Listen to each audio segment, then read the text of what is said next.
Ya bafowethu, nangu part 2 wothando. Senihleli-ke manje umthethe umuntu wakho ngendlela omthathe ngayo, ukhuliswe i-single parent okanye ukhulele emshadweni, ukwazi nina nobabili. Umuntu wakho engabe i-boyfriend, engabe i-girlfriend, ufuna ukumenza something kusasa, uyayishintshela, uyayikhandela wena umuntu omthandayo ukuthi ufuna abe njani, ngokubambisana kokuthi-ke naye uyathanda na ukushintsha.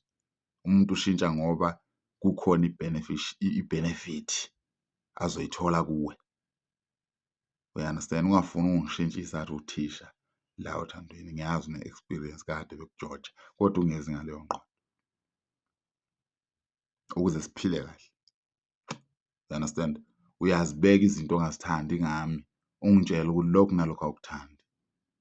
Ngibone mina ukuthi ngishintsha nini, ngenze njani ukuze ngishintshe.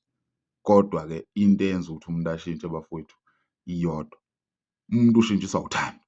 La khona uthando kuhlezi kunoshintsho every time. Uthando alunamahloni phela, alusabi uthando, alufani ubugwala.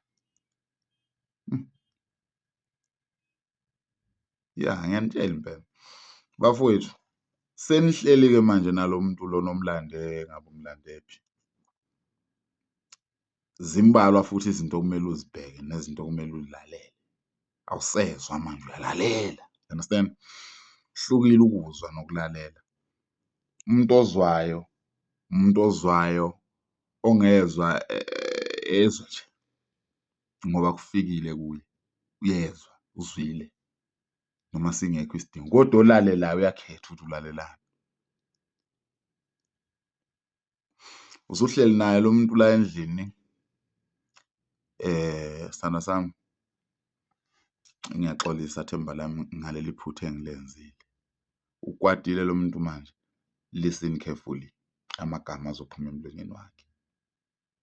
Mlalele kakhulu, ekwatile mlalele kakhulu, ejabulile mlalele kakhulu, erelaxile elele, edakiwe mlalele umuntu wakho, noma kuthiwa indoda noma kuthiwa umfazi, mlalele. Bese uyagcina lezi zinto azikhulumayo.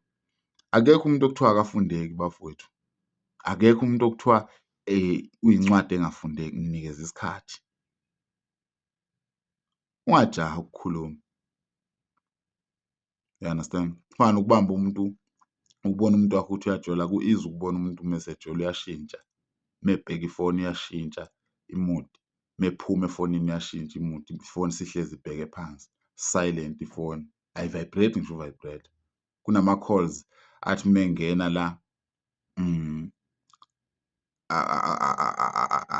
adroshwe kodwa kubukwazi ukuthi ansiwe. Uyayi-understand leyo nto leyo?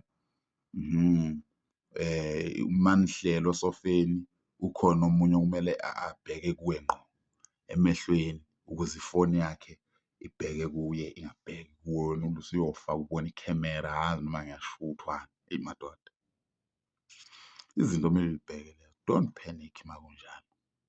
Funa ubufakazi, right handed. Menza kanjalo wena sekumele umthembe kakhulu. You understand? Uma kuwukuthi ufuna ukumbamba okanye angazi ufuna ukwenzani, ukulwa akusebenzi kodwa. Mnikeze isikhathi, yenza yonke leyo nto leyo, mnikeze isikhathi. Vele kade wayiqala, njengoba usumbona nje kade aqala lo muntu. Izinto okumele uy'bheke, ama-moods, ukushintsha kwama-moods nani nani. Bese uyalalela indlela akhuluma ngayo uma ekwatile, nendlela anokudlala ngayo, indlela anokwenza ngayo izinto. Zibheke, uzibhekisise, uy'lalele futhi. Uzozidinga lezo zinto lezo phambili, ngoba thina sabantu besilisa asikwazi ukukhuluma. Ziningi izinto. Ngiyabuya, ngiyeza, ngifuna ukukhulumela abantu besilisa ukuthi banjani, angeke ngikhulumele abafazi phela, mina ngiyena umfazi. Uyayizwa leyo nto? Ngifuna ukunitshela ngabantu besilisa ukuthi yindaba abantu besilisa bengahambi bekubeke la ukuthi kunabanye benu asebehlalele isethembiso ukuthi ngakwethembisa, kodwa-ke ayisekho lento eyihlalele. Umuntu umbone sevuka kusasa esenomunye umuntu, ngizonitshela ngaleyo nto leyo ukuthi isukaphi, yini enza ukuthi leyo nto i-develop-e igcine isiphumelele. Ukuthi wena uhlale nendoda ingasebenzi, uthole ukuthi kade usebenza, indoda ithi ngokusebenza bese ithola omunye umuntu, ivuke ilobole lo muntu, ishade futhi naye. Wena ufe ukhulisa iy'ngane zalo muntu, okanye nje ufe upoka ukuba nomona. Ngizonitshela ukuthi ibangwa yini leyo nto leyo, ngiyeyenza. Amakhanda nawasebenzi.